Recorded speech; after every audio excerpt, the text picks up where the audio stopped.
This program is designed to provide general information with regards to the subject matters covered. This information is given with the understanding that neither the hosts, guests, sponsors, or station are engaged in rendering any specific and personal, medical, financial, legal, counseling, professional service, or any advice. You should seek the services of competent professionals before applying or trying any suggested ideas.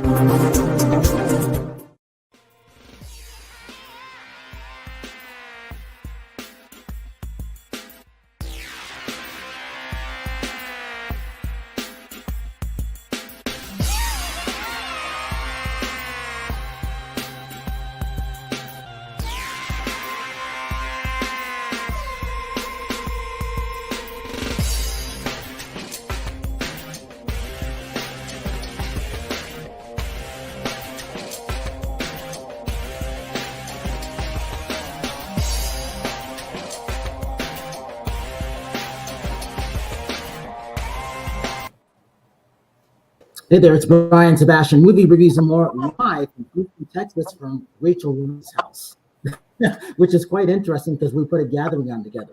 So I've been looking forward to this show. So live on Talk4 Media, K4HD TV, radio, and podcasting, iHeartRadio, Pandora, Amazon, Apple, over 100 platforms around the world. And this is exciting because I've been waiting for this show. So we've got Darren Prince on from Prince Marketing Group. We've got Dee Wallace on. We haven't run into it in a while since the women's panel in Santa Monica, California. So I've been looking forward to this. And we've got nonstop Terri Marie from Redondo Beach, California, locally Tosh from Miami, Florida, and the one and only Howard Wiggins from Nashville, Tennessee. So, all right, so let's get this started. Oh, I can't forget Rachel Roberts, obviously. I'm like sitting next to the woman. How could I forget? How did you forget me? It's all about this. So let's start ladies first. So Dee, we got to start with you because a few months ago, you had a nice reunion at the Turner Classic Movies Film Festival with things going on. And I was like, you got to be on that red carpet. You got to be back. You got to have Dee Wallace there.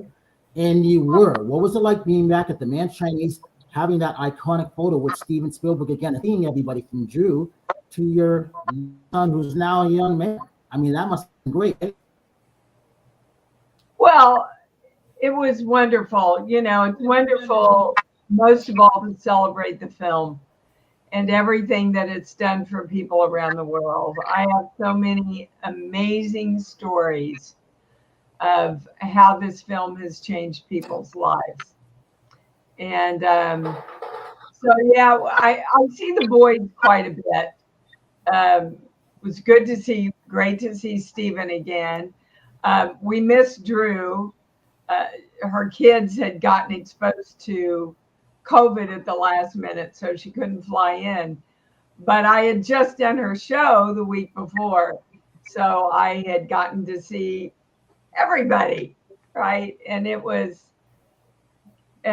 anytime you get together with your family that created such an iconic event, it's a special occasion. And talk about your book. You got a book out there also. This is also about authors, international best-selling authors, and actually educating people too, just like Darren. Talk about your book, Born. Why is that important? You know, a lot of my fans still don't even know that I'm a clairaudient channel. I've been doing this for 40 years now, and I have clients all over the world. Once you know the formula for creating anything in your life, you apply it to any subject you want. And over the years, through my teachings, I've put together really the 7 steps that you need to follow to manifest anything in your life. So when COVID hit, I got up one morning and the news said, oh, all the studios have closed. And I went, oh my God, am I going to make a living? And my channel said, the studios aren't your living, Dee. Your consciousness is your living. Get up every day and say, okay, what can I create today? So one day I got up and said, okay, what can I create today? And my channel said, write the book. Not a book, the book. And I knew what they were referring to. So I sat down and did it. And it's called Born, Giving Birth to a New You. And pretty much guarantee if you follow and live everything I give you in this book, your life will change pretty dramatically and you'll start creating and manifesting. I've done 12 films since January, for example. Wow. That's great, Wow. Dee. I just So want to Darren- mention we just got back from Nashville, Tennessee, myself and Brian and Rachel, and that's where we met Howard. And we were on a panel on women reinventing themselves. So this is a book I would really be interested in reading. I'm a fitness competitor. I'm now doing artwork for NFTs. I've acted. I've done several things in my life, and at just being a little over 50. I'm constantly reinventing myself. And one of the things we were expressing in Nashville, that age is a number and you can constantly, reinvent yourself. And I'm a big believer in vision boards. And my mom always taught me when I was a little child to put your vision out there, and that vision, if you believe it, it will come to you. Yeah, that's the key. Mm-hmm. That's the key right there. Because like it says in the good book, as you believe, it is delivered to you. Exactly. So we're not talking about fate. We're not talking about happenstance. We're not talking about if God really wants me to have it. We're not talking about any of that. What we're really talking about is your belief system. And my work crosses spirituality and brain science. Mm-hmm. They're really saying exactly the same thing. So the first thing people have to do is know exactly what you want. And everybody thinks they do, and hardly anybody does. When I go out and speak, I can have somebody come up on the stage and I'll, okay, what do you want? Well, I don't have to worry about money. Good. What do you want? Well, I don't want to be in fear that I don't have enough money. Good. What do you want? This can go on for 20 minutes until they finally get so pissed off at me. They go, I want more money. And I go, first time you told me what you wanted. Because we are trained to look at what we don't have and try to fix that. And that tells your brain to keep seeing what you don't have. Like if you say to a 3-year-old kid, don't you touch that TV, he'll look at you and smile and go right over and touch that TV, because our brains think in pictures. So we have to really train our brain to love and feel joy and truly believe that when we direct the energy of us, which is the free will we were given to use, that actually manifests. Yeah, and I think a lot of people don't vision exactly what you want. So you need to pinpoint what exactly you want. So I really like that you said that. It can't be big. It has to be, I want to, do this certain goal, and that's going to be my happiness. Because really the money's not going to make you happy if you're not enjoying what you're doing. Well, and then the next step is, I am creating this now. So you have to take it from I want to I am, and then commit to it. So, when I decided to quit teaching school and go to New York to become an actor, everybody in my life said, are you kidding? Nobody knows who you are. You don't know anybody in New York. How the heck do you think you're going to go be an actor? And I said, well, that's my dream, and I'm committed to it. I can always come back and teach school, but I'm going to go be an actor. And I was excited and I was naive. I'm a big believer in naivete. And because when you're naive, you don't have all the fear. You don't have the, what if I don't? What if I don't? What? You just go, I'm going to go to Oz. you know. And I'm telling you, it's miraculous to watch when you are in alignment with what you want. You literally magnetize it to you. So your job is to know what you want, feel joy and love around it, and be in alignment in your belief system that you can have it and are manifesting it, and it will come to you. I didn't even audition for ET. I had 6 specialists tell me I would never have a child. She's now 33 and my best friend. You know, you just can't listen to anybody else but the God of who you are for yourself. And with aiming high on that. What? And with Darren on that, aiming high. Talk about your past, because this book is phenomenal. But what I've seen, I haven't even read it yet, but what little I've seen on it, this is fascinating. Go back to when you're at age 12, starting what you're doing, and then jumping to aiming high, because I love what you're doing with kids. I want to help do something like that also. So, with me, I grew up in a great environment, loving mother, father. You would have thought from the outset I had it all the great friends and super comfortable with my own skin exteriorly, but I wasn't. I was always suffering from imposter syndrome, verbally teased quite often for having a severe learning disability growing up, and my outlet was business. I started a company when I was 14, a baseball card company that I sold when I was 19. Along the way, I started dabbling with drugs that made me feel super comfortable in my own skin. It made me feel like Superman.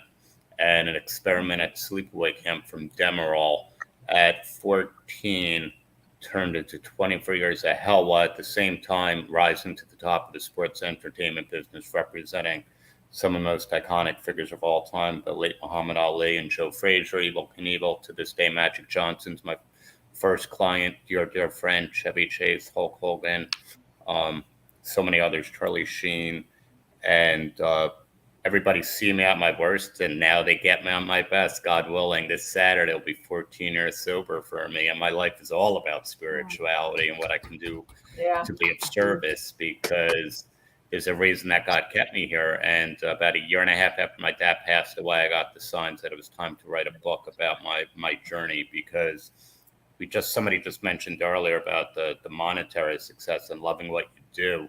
And I agree to that, but I'll add to it. You have to love who you are on the inside. Mm-hmm. Oh, first. Yeah. First you have to love who you are. Because money, and I'm sure as Dee would agree, money buys temporary happiness. It allows us to provide for people, the ones we love, people that work with us, help us. But ultimately, at the end of the day, unless you find that self-love within, unless you work through that trauma, because let's face it, we all have it. We all have those little words that we heard when we were little kids. Some have terrible trauma, but they're all traumas. Mm-hmm. And then we have to go out into the adult world and deal with it.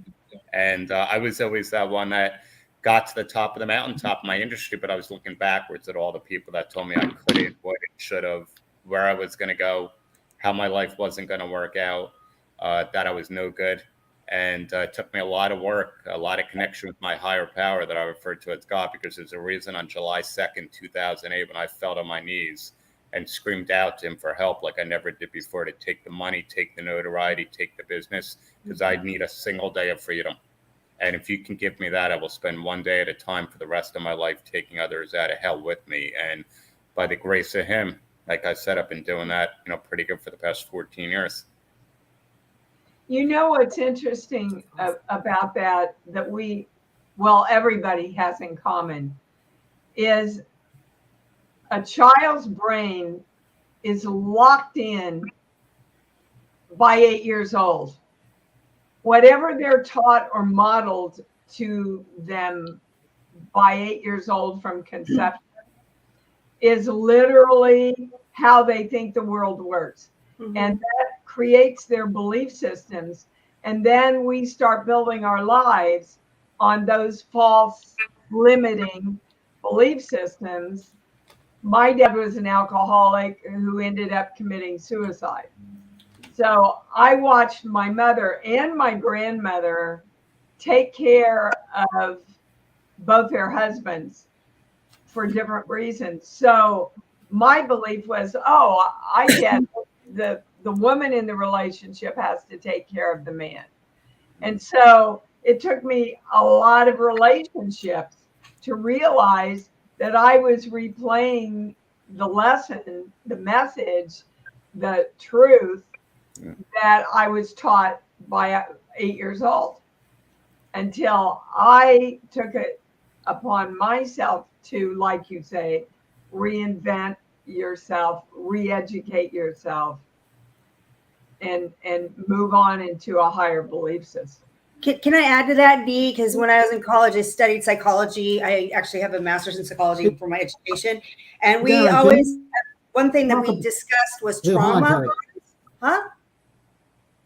Oh, I was just going to talk about trauma, and that most people don't deal with the trauma that they've had in childhood, and they carry that on when they get older. And it's called trauma bonding. And until you deal with that childhood pain or that childhood trauma, a lot of times it takes it on with you, and that's how come people take addictions or they have unhealthy habits. And that was something that, even though I knew this, I didn't work on it till later on in life to become healthier. Yeah. The little kids are running the show. If you write down, let's say you're challenged with money, if you write down all the beliefs and everything that was modeled in front of you growing up by 8 years old, you will literally see the walls you keep hitting that you're trying to move past. It's crazy. It's crazy easy when you know how to do it too. Hey, Darren, talk about this. Talk about what you were going through when you put Muhammad Ali and Joe Frazier together. And I think it's 2002. What were you going through at that point? Well, here I am on, again, the top of the industry. And I'll tell you, with Dion, I remember meeting Steven Spielberg, Dustin Hoffman, Mel Gibson at the Sugar Shea Mole Oscar De La Hoya fight with Smokin' Joe. And literally they were almost in tears, shaking. And I recently saw Steven 3 years ago when I was with Dennis Rodman at the March for Our Lives event in DC. And he remembered that experience with Joe. So here I am around two of the most culturally iconic icons in the past 100 years that really loved me even more so than I even loved myself. And what I did an hour before I took Joe to Muhammad's hotel suite for this private dinner so they can finally break bread, finally make peace with each other, was I was busy snorting Oxycontins and Percocets. Because that little kid, that 8, 9, 10-year-old kid in the small classrooms that was told he was no good, he was stupid, he was dumb, he would never go anywhere, was still stuck inside my soul. And I didn't feel good enough. I didn't feel worthy to be in a situation that, I heard all the stories from Joe and Muhammad, Nelson Mandela, some of the most influential people of our time, what it was like when they were around these two, regal icons. And I didn't feel for a second I deserved to be there. And the beautiful thing about recovery, though, let me add to this, when I did, by the grace of God, find recovery and started helping others, which is the key for me to keep this gift. When Joe passed on November 7th, 2011, I was able to take Muhammad and his wife, Lonnie, to his funeral. Muhammad passed in 2016. I was invited to his. And you want to talk about redemption, to be present, to be spiritual, to know who I am with self-love on the inside, to forgive myself, not forget, because in recovery, you never want to forget. I feel that, complacency is a liability. But to have that beautiful experience, to know that I've finally showed up for two men that changed my life personally and professionally so much, was just explosive to my spiritual journey. But to be in that environment and know that I actually deserve to be there. I was somebody that impacted their lives. Might not have been a huge impact, but it was impactful enough that I was able to be there during their later years in life and be, family, friends to them. And what a blessing. And with mental health going on right now at an all-time high and substance abuse, I heard what Dee said about the pandemic. Our business exploded during the pandemic, but that wasn't what motivated me to get out of bed every morning. I was motivated by the fact that people all over the world were reaching out to me from Instagram. I was doing as many interviews as I can, raise as much money for my Aiming High Foundation to scholarship people, because to me, life is about being a service, and there were so many people stuck in their own head. And I know that none of us are responsible for our thoughts, but we are responsible for how long we want to think those thoughts. And you want to get out of your own head, help somebody else and watch what happens. And, it just took my personal recovery and so many other people that reached out to another level. And, that's the blessing. My career as an agent is what I do. Who I am, I said, when I'm long gone, I'll find on my tombstone saying, recovering drug addict that look to give this gift away one day at a time to help the sick and suffering find hope and recovery. That's my legacy at 52. It's never going to change. Mm-hmm. And God willing, I wake up tomorrow, I'm going to be sober, and I'll be 3 days away from my 14th sober birthday. And that's what life's about right now. There's nothing else that brings me joy. I found self-love. I found self-esteem for the first time in my life, doing esteemable acts, having nothing to do with the people that I work for. Hey, Darren, can you talk about what the Prince Marketing Group is all about? Why is that important? And then, Tosh, I know you got a question after that. So Prince Marketing Group, I started the agency in 1993 with Magic Johnson was the first client. We represent them for everything from endorsement deals, keynote speeches, licensing opportunities, book deals, movies. And, I built the agency around Magic and, brought in, as many different celebrities, musicians, actors, actresses, iconic athletes. And, we're very blessed that they all, found ways to stay relevant and incredibly marketable. And we just negotiate, all different sorts of business ventures with corporations from Apple, Amazon, American Express, you name it, we probably dealt with them. And, I think so much of the explosive success that the business has had is because I worked on me. The business could have been more successful at a certain point in the mid-2000s, but when you're miserable, it doesn't mean anything. Mm-hmm. I found myself, and it's just the greatest thing in the world. And, I know every time I do interviews, everybody wants to talk about the celebrity stuff, and I get it. But, for me, I want to be on here today knowing that one person listened and one person took an action to get the help that they need. And that's what my life is about. Congratulations. Loving yourself doesn't have anything to do with what you do or how much you do. Loving yourself is a choice to know that you're important and that you're meant to be here and that you absolutely have something to give in this lifetime. And when you really, it's no accident that I ended up doing ET, because the message is everything I teach in my healing work today is when you open your heart and you keep that light, your light on, you get to where you want to be in you. And when you get to it within you, then you can create just about anything. Manifesting, you said it best. Yeah. That's what it's about. The more we give, the more we get. And you don't give because you get. You give because it feels good. You give because it's the right thing to do. And this is the greatest thing I've ever done in my entire life. And there's nothing in the world to me that makes me happier when I wake up on a message on Instagram, or my office will call and say somebody emailed the foundation website and to say, I heard you speak, or you called back my mother, you called back my husband, you called back my sister, you got them in treatment, and they are doing unbelievable. I've had fathers at treatment centers that showed me pictures of their kids and said, because of you, I'm going to get to see these kids. I'm going to have a sober father. I said, it's not because of me. You're doing the work. For me, I feel like I'm doing my service to God because, look, I've been blessed professionally to be able to have that privilege. And hey, I could lose the business to everybody that's listening on here tomorrow. Move to a small studio. And I know it wouldn't change Darren Prince one bit. I wouldn't be able to take care of the 10 employees, my assistants, my mom, my sister. That'd be heartbreaking.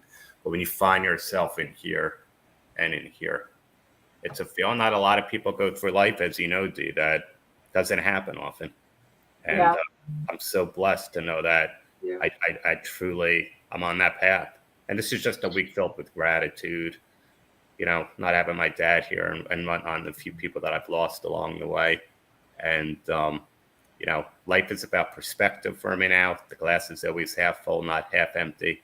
I try to watch my mouth because we all know we have one at times where none of us are perfect. I try to feel all right and right.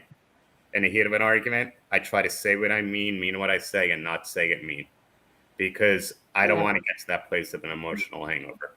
You know, I do want to speak to some of the people who have not been able to help people also. And I was one of those. My younger brother was a severe alcoholic like my dad. And he too ended up committing suicide. I brought him out to California. I got him into a program. I got him into a treatment center. I did everything I could through love to help him. And there has to be something in the person that wants to help themselves too. Mm-hmm. So for the people out there that might feel guilty, you know, about not being able to help a loved one, you can only do so much, and then they have to accept the love and the help. They have to find their own love for themselves, you know, to move forward. I just think it's important because I work with a lot of people who call in to speak to my channel, and they're guilty and carrying a lot of guilt about what they weren't able to do. And guilt does not serve you. Guilt is not a match to self-love at all. Guilt is a reason that we use sometimes not to come forward for ourselves. Tosh, I know you got a question there. Yes. So Dee, I want to talk about a little bit about past life regressions. I know you had one done recently, and I wanted to kind of hear your experience about that. Well, Dolores Cannon took me through my past life regression. You know, I work with past lives a lot in my own work. You know, guys, everything's energy. That's all there is. We learned that in 5th grade. Energy is the past, energy is the present, energy is the future. And so my belief, my knowing is that we've lived many, many times and had many, many experiences. And we are able to consciously call them up. And if we don't ask to consciously call them up, subconsciously, they come up a lot of times. Like I had a very good friend who called me in a panic after she'd been to the dentist. And she was sitting there having her teeth drilled. And she had this huge out-of-body flashback about being in the Nazi concentration camp and having them pull her teeth out. Oh, wow. Wow. And I said to her, it's a sense memory. You know, we're 90% water, guys. So water keeps its memory from the beginning of time. And sometimes those memories resurface at the weirdest times. I think as an actor, I can tell you I channel every character that I play. They tell me what to do. They tell, like the scene in E.T., the breakfast scene or the dinner scene, where he says his dad's in Mexico with Sally, and I felt the tears coming up, and Mary had the thought, "Oh, I can't let my kids see me cry," so she got up and left. And Stephen came over to me and said, "Dee, why did you get up and leave the scene?" And I explained to him what happened to him. And that's when he built the kitchen scene with the sink so he could take me over to the sink and bring me into that big close-up where I say he hates Mexico. But it all happened because Mary was driving the performance. Dee wasn't making the decisions. And I think past life regressions are very much the same thing. You are allowing yourself to trust yourself in the universe enough to remember places and people that you experienced before in your life. Did I answer your question? Oh yes, because I had a friend who's been talking about past life regressions before, and I've always found it so interesting. Like when you do one of those, like, are you like there at the moment? Are you seeing what you were in your past life happening, or is it more like a vision? Well, it's both, really. You're seeing it and you're feeling it and you're being it all at the same time. Like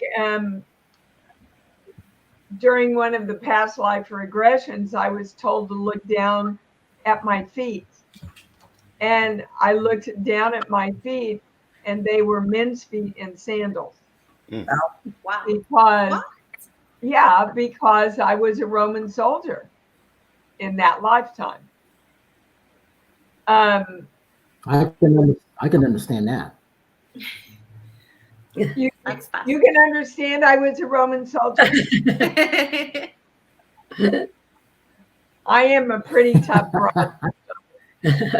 But you are, but you are. And I think when I take on a lot of the, like Cujo, for example, there's no way you could sit down and figure out that role. There's no way. You're working with a 6-year-old kid and a dog, and barely following a script. I mean, you're following the scene that you're supposed to be doing, but it all has to happen in the moment. And Louis Teague, my director, my wonderful director on Cujo, used to say, you're just channeling this whole thing, aren't you? And, you know, I didn't know at the time to call it that, but that's exactly what I do in my acting. Is the same thing I do in my healing work, which is just touch into a different place, a different time, or now with information, because all the information's right here. Everything's energy, and energy's everything, which is the definition of God. Omnipresent, omniscient, everything, everywhere, all present. And so, but it also says in the good book, ask and ye receive. So you have to ask. You have to ask and be open, and ask in the original Hebrew means claim or demand. So it's not, oh gosh, if I'm worthy, could I please? It's, No, this will be delivered to me, which is back to choice and commitment again. Mm-hmm. So Dee and I had to ask Rachel to make something. I just say, what are you going to make? And I go by energy too. I like to put the shows together by energy. When I asked Yeah. Dr. Darren, I'm like, he won't respond to me. I'm a Ric Flair guy. I'm like, he's got Ric Flair. He's got Hulk Hogan. He's got like. So it was all about energy to me, putting things together. So for this, she made the special dish tonight, like she always makes for Movie Reviews and More. Okay, so Oh my, look at that. This is the Come live with me. It's carnitas enchiladas, low carb carnitas enchiladas. So yes. my favorite thing is Nice. tis to eat clean, drink a little dirty, but even And tell them what it is. okay. So yeah. Movie Reviews and More. Yeah, this is the Chili Pecan Aplos Ranch Water. Now, sometimes we drink ranch the real water. things, and other times I just want to give my little liver a breaky break. So when I want to give the liver a breaky break, I drink this Aplos, which is a hemp-used non-alcoholic tonic, and it's it's nice. It makes you feel a little relaxed, like you would maybe if you had a glass of wine, without drinking the alcohol. So that's what I made today. And I am so excited to have you here. We've been having so much fun. He came in last Wednesday, and Thursday we had a big party, and it was amazing, right? So Darren and Dee, I wanted to make sure, while we're going around country being safe and doing what we wanted to do and spreading the word of Movie Reviews and More and what you guys are doing. Dee, it was an honor to see you on that women's panel, I think back in March, talking about Thank you. the It was women. There, I big love honor. what you're doing when it comes to the kids and everything like that. That is important to me because helping, especially if they're at-risk kids, I'm all about that. That's what our Dreamweaver Artist Ranch is, and it's what we're doing. I want to make sure all the girls are okay. You always want to check in on everybody to just make sure. That's why I call everybody all the time. And Howard, go to Nashville now. So Howard's Corner. All right, now Howard, tell them about what you do, who you are. That's Howard's story today. I want to add to what they say. I mean, because I've made changes in my life, and you've got to put yourself in a predicament where change can happen.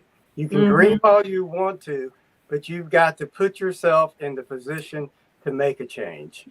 And what she was saying about past regressions, Dolly used to talk to me at the Opry all the time. And when we talked behind stage, she told me when her career was over, she was going to write children's books. So look what she's done. And I've often felt from the very moment I met her, she knew what this life was going to hold in store for her. And she made every dream and everything she wanted happen like she's done it before. So that might have been an answer. I don't know. But I can see where you're coming from. And the other thing I want to say, all of us, no matter who you are an inspiration, and you touch everybody's life. Yes, sir. Everybody is a combination of their 10 best friends. And if you want your life to get better, you get better friends because you share the same interests and you share that dream with 10 other people that have that same dream. And those dreams will come true. Yeah. Love that. Thank you. Love that. And then Brian wanted me to talk a little bit about my father. My father with Eddie Arnold sold 75 million records, which is more than Elvis, the Beatles, or anybody, but he started in 1940. And he was famous at age 15. So there again, you have a dream, you do what you want, and if you're happy, it shows to other people. I think that's one reason I'm so infatuated with Dolly, because her feeling for her love and her dream is contagious. You just look at her and everybody, man or woman, feels her happiness and she shares it with others. Yeah. And I think we all have that within us. We just got to do it. Yep. Yeah. Well said. Thank you. All right, so you keep mentioning Dolly. You got to tell the Dolly Parton story then. Again? Oh, come on. All right. All right. I was in a car accident. And I broke my neck and my collarbone, and I was in traction for 3 months in the hospital. And they had told Dolly. So Dolly and a friend and her sister came to see me in the hospital room. And there were 2 chairs in the hospital room. And sister was sitting in one chair, and her friend was sitting in the other. And Dolly was standing up in the corner. And Dad asked Dolly if she would have sat at the foot of the bed instead of standing in the corner. I said, yeah, Dolly, sit at the foot of my bed. So until everybody had Dolly Parton in my bed. And then Dolly, because I was in traction, stood in a chair right above my head because I couldn't turn to see her. And that is something I'll never, ever, ever forget, because that's a view that not many people get to see. But anyway, but I've got other stories on her. She took me to Sevierville one time. This just shows you what kind of nice person she is. She had a charity event which she raises money for scholarships in the very beginning when she worked out. And there was a busload of RCA secretaries and just friends that not really could help her, but just friends that were her friends to this event. And she was all out to eat. And I am the one she sat with, just me and her. So I think there's always been something there. Anyway. Hey, Darren, what's your piece of advice today? I see my face today? red on the screen already. Okay, what, Brian? Hey, Darren, what's your piece of advice today for kids that you're meeting? At-risk kids, kids that need inspiration. What are you saying to them when you see them in the audience today? I just spoke to 4,000, 2 different schools about a month ago in New Jersey. And I always tell them, do everything that I didn't do and speak up and ask for help. And, the strength is speaking to a guidance counselor, a teacher, a friend, a loved one, somebody to just say that you feel different, that you're either in an environment or you did something that completely changed everything about you, because that's not the way life is supposed to be, especially at that age. Because, I thought the same thing at 14. It was like a one-time deal. I had terrible stomach pains at a sleepaway camp. A nurse gave me something, and I chased that feeling for 24 years.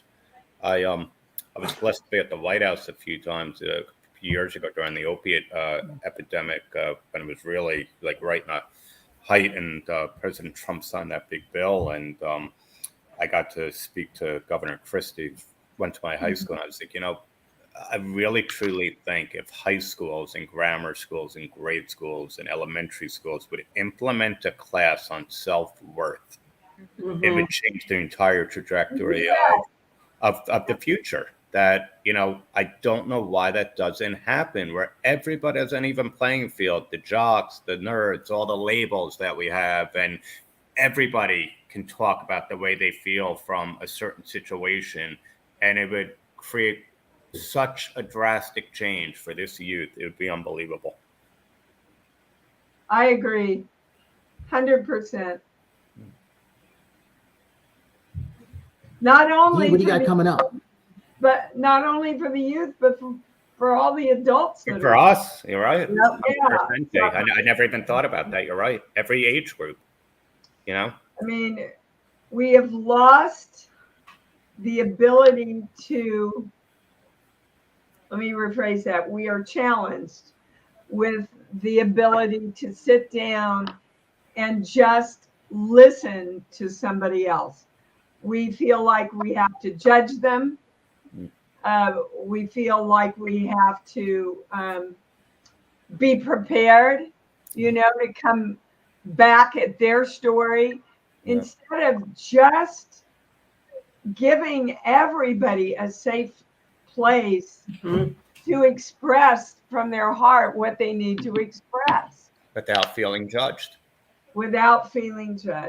Absolutely.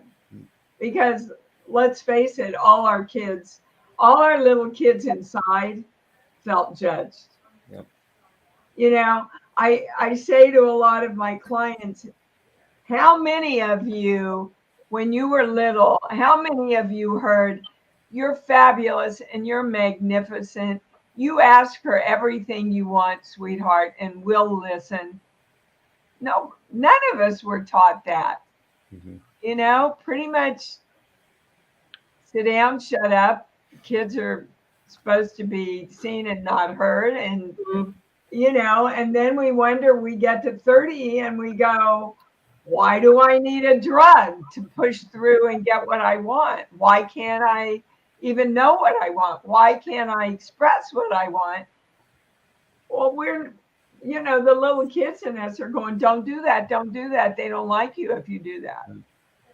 So it's us fighting us. And once we get clear about that, we can really move into freedom. True. I read Darren's story this morning about how he collected baseball cards and turned it into an empire, and that he had $8,000 in cards and did his first show. And I couldn't help but relate, because I have always been who I was from that time. I mean, I bought antiques when I was young. Kids will show what their natural ability is at a very early age. And I think parents have a dream for their children instead of letting children create their own dream. And when I was an interior designer, I met a lot of wealthy people and a lot of successful people. Most all those people came from nothing, and they did not go to college. They had a dream that they followed, and they made it happen. And I'm just saying, let your child choose their destiny. Watch your child and see what his interests or her interests are, and develop those interests. And don't push them into what you want them to be. Absolutely. Yep. Yeah. We got a couple minutes left. Tosh, tell us what you got coming up. Social media links. Oh yeah, so vocally Tosh, just a quick little summary of me. I'm an urban Latin pop singer, started my career professionally about 5 years, but started doing my original music 2 years ago when the pandemic started. So everything has been manifesting. Literally, I can, like Dee and Darren, all about manifesting. I literally have manifested so many great things that have been happening to me throughout this year. Like from the beginning of last year, I was like, look, I'm gonna, manifest a bunch of like performances this year, and I just got a confirmation email today that I'm performing in Times Square at the end of July, and I'm like, oh my God. So it's just, manifestation is so powerful, and I did not know that until 2 years ago. So yes, everybody who is here manifesting, speak what you want, speak it into existence, believe it yourself, and it will come true. So take a listen to my music. It's very fun. It's Spanish music, vocally Tosh, on all social media platforms, or Natasha Rumbos on all streaming platforms as well. Congratulations. Thank you. So it's a huge deal, and I am so nervous, but I'm so excited because I'm just enjoying the journey, and I'm not trying to pace myself. I'm just, taking it in as it goes, and let's see where life takes me in music. That's right. Howard, what do you got coming up? Where will you just, and social media links? Well, just to do Howard Wiggins Facebook, and I'm at the age that I'm going to let life take me wherever it takes me, and that's what I'm doing.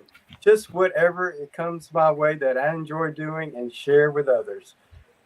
So, this Howard Wiggins also Facebook. At the Cash Presley event. Talk about that real quick. Oh, the Presley event! Oh my God, that was it was at Johnny Cash's hideaway house that he had, and it was very, very nice event menu. They had 2 stages. They had a barn with different people giving lectures at the barn. They had a museum tour of the house. They had people with camera lights and red carpet event in some of his cars. But the networking, I met a lady that was with Life. I forgot. I'm sorry. It took me for my Life TV network. I met a childhood star that's been in several movies, Ernest Goes to Camp. All that I posted on my Facebook camp. So since I cannot recall names because of my age, go to Howard Wiggins Facebook, Dancing Like Elvis, scroll down, and you'll see all about the event. So, Terri, nonstop. Go ahead. My website is terrimarieofficial.com. All my social media is nonstop Terri Marie. Carl and I are getting closer to finishing up Nonstop Conspiracy Farm NFTs. So I'm going to be starting to talk about NFTs and crypto on TikTok. I started doing my crazy dance videos again as I saw that. Everybody that's all my friends like, we miss your TikTok videos, and they're just goofy. They're me running around in a bikini and lingerie being silly, and I don't take myself seriously. They're just fun. I'm training again to try to get back on stage. I know I keep saying this, but I'm going to get there. I'm going to get back at stage at NPC competing again, and just everybody knows I went through a period of depression because of my mom's health. But I'm back at it. As I said to Brian at the last event, the bitch is back. Here I am. Rachel? Rachel Roberts Recipes. You can find me on all social media platforms. And in the morning, I do coffee talk. Did you want me to show this? Okay. He wants me to show this. This is the Judy Garland perfume, the exclusive perfume we got on the red carpet at the Judy Garland event in Los Angeles, which was so much fun. Yeah. So thank you. I want to say before, I hope you're with me next Tuesday. I don't think I'm going to let him go back to Los Angeles because he's got a little help around the house. I've cleaned her house. Brian's stuck in Houston. Everything. Again, but cause and effect with everything. Darren, give your social media links and everything.